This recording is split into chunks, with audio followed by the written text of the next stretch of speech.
buenas tardes, buenos días o buenas noches, depende de la hora que estén viendo esta clase de repaso. Voy a hacer una aclaración, ¿sí? Es una clase de repaso, ¿sí? Por lo cual no voy a profundizar en temas, simplemente para que queden claros cuáles son los temas que abarcaría la unidad 1 y de esa manera pueden organizarse para poder estudiar, ¿sí? Bien, vamos a empezar. Arrancamos con lo principal, lo más básico, ¿sí? Que es célula. Como primera medida, vamos a hacer una diferenciación entre lo que es célula eucariota y célula procariota, ¿sí? Primero, a grandes rasgos, ¿qué es lo que identificamos, sí? Primero, la cantidad de formación de otros elementos, pero de otros organelas. Pero como principal medida, fíjense que acá tenemos el núcleo, donde va a estar el material genético dentro y acá tenemos el material genético suelto por fuera, ¿sí? Entonces, a simple vista y como primera medida de diferenciación entre célula procariota y célula eucariota es la membrana nuclear que va a dividir el núcleo, ¿sí? Del resto del citoplasma, cosa que en la célula procariota no pasa, por lo cual el material genético se encuentra suelto, ¿sí? En el citoplasma. ¿Se puede profundizar mucho más? Sí, por supuesto, pero vamos a ir a grandes rasgos para que ustedes después puedan ir profundizando con el libro, ¿sí? Acuérdense, siempre la fuente de ustedes va a ser el libro, aparte del apunte de cátedra que les elaboré. Bien, célula humana. Si nosotros podemos, un segundo, perdón, les decía, así nosotros vamos a ver entonces la célula humana ahora. Si nosotros viéramos así célula humana, perdón, es la hora, chicos. A primera vista lo que estamos identificando es el núcleo. ¿Y por qué podemos identificar el núcleo? Porque tiene esta membrana nuclear, ¿sí? Tiene por dentro la cromatina y tiene poros, ¿sí? Pero básicamente al tener la membrana nuclear divide el núcleo del resto del citoplasma. Ahora, como veíamos en la imagen anterior, ¿sí? Tenemos muchos orgánulos. Yo en el apunte les detallé las funciones muy básicas, ¿sí? Las funciones de cada uno de ellos. Depende de la especialización que vaya a tener esta célula, o sea, célula de qué tipo de tejido vaya a pertenecer, va a tener mayor o menor cantidad de algunos de estos elementos en base a sus necesidades, ¿sí? Pero básicamente lo que sí tenemos es este núcleo dividido a través de la membrana nuclear del resto del contenido del citoplasma. Bien, si gustan les hago un repaso rapidito después por los orgánulos, a pesar de que los tenemos bien detallados bien detallado, perdón, en el apunte de cátedra. Me tilde. Bien, otra de las cosas más importantes con la que vamos a trabajar ahora es con la membrana plasmática. Bien, entonces, ¿para qué sirve? Primero, ¿dónde está ubicada? La membrana plasmática es todo lo que va a recubrir, toda esta membrana que va a recubrir a la célula y que le va a generar esta diferenciación entre el contenido intracelular y el contenido extracelular. Por lo cual, cuando hablamos de compartimentos, ¿sí? Vamos a hablar entonces de dos compartimentos que a su vez uno de ellos se subdivide. Vamos a tener básicamente contenidos dentro del compartimento intracelular, quiere decir dentro de la célula, y contenido por fuera de la célula, o sea, en el compartimento extracelular. Pero a su vez, este compartimento extracelular, que quiere decir que está fuera de la célula, se va a volver a dividir. ¿Por qué? Porque yo lo puedo tener suelto, circundante por el cuerpo, o lo puedo tener dentro de los vasos, como es el caso de la sangre, o la linfa dentro de los vasos linfáticos. Entonces, vamos a tener contenido intracelular, que son las cosas, sustancias y líquidos que se mantienen dentro de la célula, gracias a la membrana plasmática que la va a contener en sí misma, separada de los otros contenidos, y por el otro lado vamos a tener contenido extracelular. Dentro del extracelular tenemos la subdivisión entre el contenido libre, ¿sí? Extracelular, extravascular, y por otro lado tenemos el intravascular. ¿Qué quiere decir? Que es líquido que va dentro de los vasos. Por ejemplo, a grandes rasgos como para que me entiendan. Cuando uno tiene edemas, esa hinchazón, por ejemplo, en los pies, hay contenido de líquido, ¿sí? Suelto fuera de la célula. ¿Y fuera de dónde más? Tampoco están los vasos sanguíneos, ¿sí? Por eso a veces incluso teniendo líquido fuera del extracelular, por lo cual se ven nuestras piernas edematizadas, también tenemos sequedad a lo mejor en la boca. Podemos estar deshidratados y estar perdiendo el líquido porque se está yendo al extracelular, extravascular. Entonces, una vez que se entendió eso, ¿por qué lo explico ahora? Porque esta membrana plasmática es quien va a poder comunicar, ¿sí? A través de su permeabilidad selectiva, va a poder comunicar a esta célula entre el interior de la célula y el exterior de la célula. Lo va a hacer tanto con el contenido intravascular como con el extravascular. ¿Y cómo es que lo hace? Primero lo que tenemos que decir de esta membrana plasmática es que es una barrera frágil, ¿sí? Pero que ayuda a contener todo el contenido dentro de la célula, ¿sí? Eh, o sea que lo separa del entorno circundante. Bien, decimos que es semipermeable o de permeabilidad selectiva porque elige qué cosas dejar pasar y qué cosas no. Cuando nosotros hablamos de esta permeabilidad selectiva, quiere decir que hay sustancias del extracelular que van a ingresar al intracelular y viceversa. Ahora también tenemos mecanismos para hacerlo que lo vamos a ver más adelante. Lo que primero tenemos que observar que además de ser una membrana semipermeable, tiene otras características. Todas estas como bolitas que se ven acá y estas colas que se ven por acá abajo van a conformar esta bicapa. Bicapa quiere decir que tiene dos capas, una interna y otra externa, bicapa fosfolipídica, porque está compuesta por fosfolípidos. Estos fosfolípidos tienen dos partes en sus cuerpos.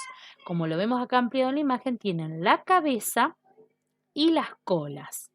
Las cabezas y las colas van a tener diferentes afinidades con las sustancias líquidas, o sea, con el agua, por lo cual van a ayudar a esta célula, ¿sí?, a estar en contacto con el agua sin repelerla, sin sentirse mal, ¿sí? Poder estar en contacto con el agua, pero a su vez tienen una parte que son hidrofóbicas, que quiere decir que repele el agua, que la ayuda a que no se hinche y termine explotando, ¿sí? Entonces, esta bicapa, ¿sí?, fosfolipídica de permeabilidad selectiva ayuda a comunicarse entre el entorno extracelular con el entorno intracelular. Esta bicapa fosfolipídica tiene cabezas hidrofílicas, que quiere decir que son afines con el agua, se llevan bien con el agua, y colas hidrofóbicas en el centro, ¿sí? Que es como vemos en esta imagen de acá. Bien, de acá, ¿qué más podemos decir? Bueno, ¿qué otras cosas, qué otros elementos estamos viendo aparte de la bicapa fosfolipídica? Vemos acá algunos colesteroles, ¿sí? También podemos ver glicoproteínas, ¿sí? Glicolípidos. Entonces, todos estos elementos, como esta proteína también, van a ayudar en esta comunicación. Algunas de estas proteínas van a atravesar toda la membrana y otras van a estar solamente en alguna de las dos superficies, sea en la externa o sea en la interna. Y acorde a esas funciones van a poder cumplir, acorde a esas ubicaciones van a poder cumplir con sus funciones. Hay otro aspecto antes de moverme de esta imagen que quiero aclararles, es que esta bicapa, ¿sí?, tiene un movimiento de tipo mosaico, ¿sí?, que lo que hace es que lo que hoy vemos de este lado, mañana esté en otra parte de la célula, ¿sí? Esta membrana se va a ir moviendo, es dinámica. ¿Por qué? Porque a lo mejor yo tengo ubicados en estos sectores estas proteínas que van a ayudar al ingreso de algunas sustancias, que ya lo vamos a ver cuando empecemos con transporte de proteínas, y están tocando siempre los mismos lados del cuerpo. Pero al tener esta membrana, esta movilidad de tipo mosaico hace que cambie, ¿sí? No su estructura porque sigue siendo la misma, pero sí la ubicación de los contenidos, por lo cual, ¿sí? Va a permitir mayor intercambio con otras sustancias, ¿sí? Con otras partes incluso del cuerpo. Vamos a ver ahora entonces, vamos a empezar a trabajar sobre lo que es transporte de membranas. El transporte de membranas es algo muy importante, ¿sí? Porque a nosotros nos va a estar permitiendo entender cómo se comunica esta célula con el resto del cuerpo, con el resto del organismo. Y vamos a tener básicamente a grandes rasgos dos tipos separados de transporte. El primer transporte y el más sencillo de entender es el transporte pasivo. Este transporte pasivo a su vez se va a volver a dividir. ¿Por qué le decimos pasivo?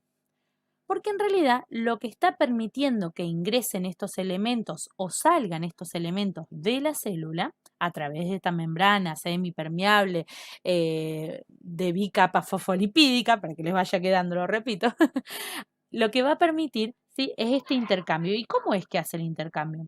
Como si yo me dejara llevar por la corriente. Llevar por la corriente literalmente, es decir, yo me pongo en un río y voy cuesta abajo, me va llevando el agua. ¿Hago esfuerzo? No. ¿Me voy moviendo? Sí.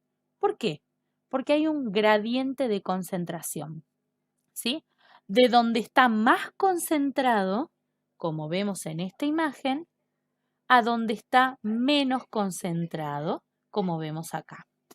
Eso hace que, como acá hay más concentración de determinados elementos, a través de esta capa traspasen estos solutos, ¿sí?, hasta, tanto los solutos como los solventes, pero que traspasen hasta quedar en un equilibrio. No quiere decir que después no se vayan a mover más, se van a mover en ida y vuelta, pero lo que van a hacer siempre es intentar estar compensadas las concentraciones. Entonces, por gradiente de concentración, ¿sí?, voy a tener difusión simple, ¿sí?, que quiere decir que automáticamente pasan sin requerir ningún elemento por gradiente de concentración, y difusión facilitada también es por gradiente de concentración, quiere decir acá está más concentrado que acá donde quiere pasar, pero el hecho es que no voy a poder pasar solita, voy a necesitar de la ayuda de algunos elementos. Esta difusión, que primero teníamos la simple que pasaba solita y después tenemos la difusión a la que llamaremos facilitada. Esta difusión facilitada a su vez se vuelve a dividir en dos tipos. Una, que es una difusión facilitada a través de canales o mediada por canales, como vemos acá, que son estas, estas proteínas van a permitir, ¿sí?, formar este canal por el cual va a pasar este soluto, ¿sí?, al ingresar o salir de la célula, depende sea el caso. Y por otro lado vamos a tener la difusión facilitada mediante un transportador, ¿sí?, que es a través de gradiente de concentración, pero necesitando de un elemento, como vemos acá la proteína, para que se inserte en este espacio, se cierre arriba y vuelva a abrir para salir, ¿sí? Sigue siendo por gradiente de concentración, donde está más concentrado, donde está menos, simplemente que la vamos a dividir en tres tipos de difusiones. Entonces, transporte pasivo, primero vamos a dividir el transporte completo de la membrana en dos grandes grupos, transporte pasivo y transporte activo. Dentro del transporte pasivo tenemos difusión simple, que es cuando pasa solita, y difusión facilitada. La difusión facilitada se vuelve a dividir en dos aspectos. Una es difusión facilitada por canal, ¿sí?, y otra es difusión facilitada por un transportador, ¿sí?, o por una proteína transportadora.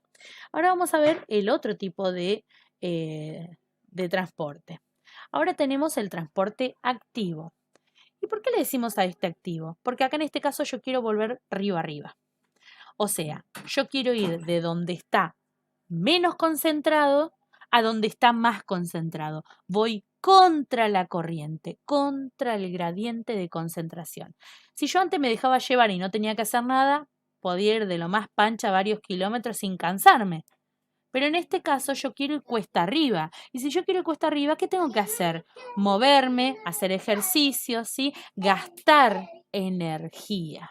Yo, para hacer un transporte activo, voy a necesitar consumo de energía. ¿De qué energía? De la energía ATP. ¿Por qué voy a necesitar consumo de energía? Porque voy a ir contra el gradiente de concentración. A grandes rasgos, este transporte activo se va a dividir en dos grupos, transporte activo primario y transporte activo secundario. El transporte activo primario, ¿sí? Es donde la energía se deriva de la hidrólisis del ATP, ¿sí? Modifica la forma de la proteína transportadora y esto permite que se bombee esta sustancia a través de esta membrana, ¿sí? Y en el transporte activo secundario, la energía es acumulada en los gradientes de concentración de sodio y potasio, ¿sí? De sodio o de hidrógeno, y se utiliza para transportar otras sustancias a través de la membrana contra el gradiente de concentración, como estábamos hablando antes. Entonces, ¿por qué le decimos transporte activo? Porque yo tengo que activarme, utilizar energía para poder realizar este transporte. ¿Y por qué tengo que utilizar energía? Porque vamos contra el gradiente de concentración. ¿Sí? Bien, hay otro tipo de transporte que denominaremos endocitosis cuando ingresa a la célula y exocitosis cuando sale de la célula. La endocitosis, ¿sí?, que es la que vemos en este lado, es cuando un elemento, ¿sí?, tiene que ingresar a la célula y se va conformando en esta como vesícula, ¿sí?, que va a permitir mantener encapsulada y el ingreso de este elemento a la célula. Esta endocitosis, ¿sí?, puede ser mediada por receptores. Esta que es mediada por receptores son receptores específicos que están esperando que venga este elemento, solamente este, y al único que van a dejar pasar va a ser a este. Esto pasa, por ejemplo, con estos virus o bacterias, como vimos, a pesar de que lo vamos a dar más adelante, si estuvieran viendo el video primero, como ya vimos, las bacterias y muchos de estos virus van a viajar a lo mejor por todo el cuerpo, pero recién cuando se encuentran con determinado receptor específico para, para este estímulo que ellos van a proporcionar, recién ahí va a poder ingresar a la célula y asimismo reproducirse y enfermarse, ¿sí? Entonces, cuando hablamos de endocitosis, vamos a tener estos dos mecanismos. Una es la fagocitosis. Acuérdense que fagocitar quiere decir comer, ¿sí?, donde se rodea la partículas sólidas y grandes y la incorporan, como vemos acá en la imagen.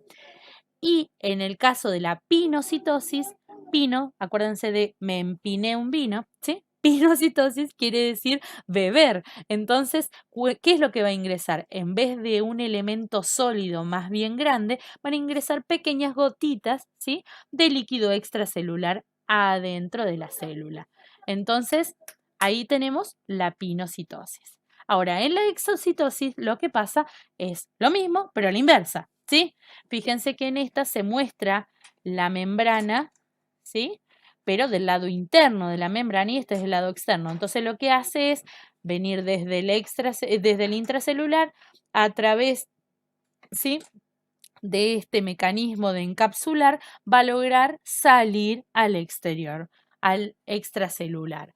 Entonces, esta exocitosis la realizan absolutamente todas las células, todas eliminan desechos. Ahora, el tema es que hay algunas células que por su función específica va a ser este proceso de exocitosis muchísimo más importante, ¿sí? ¿Y qué células son estas? Primero, aquellas que son secretoras o que liberan enzimas digestivas, hormonas, moco u otras secreciones. ¿Por qué? Porque tienen que liberar, su función es justamente esa, liberar sustancias, ¿sí? Y las otras células para las cuales es muy importante esta exocitosis son las células nerviosas, que lo que van a liberar son neurotransmisores, que son estas sustancias químicas que van a activar a otras neuronas o a otras células. Bien, entonces, con esta parte daríamos por terminado todo lo que es transporte de membrana.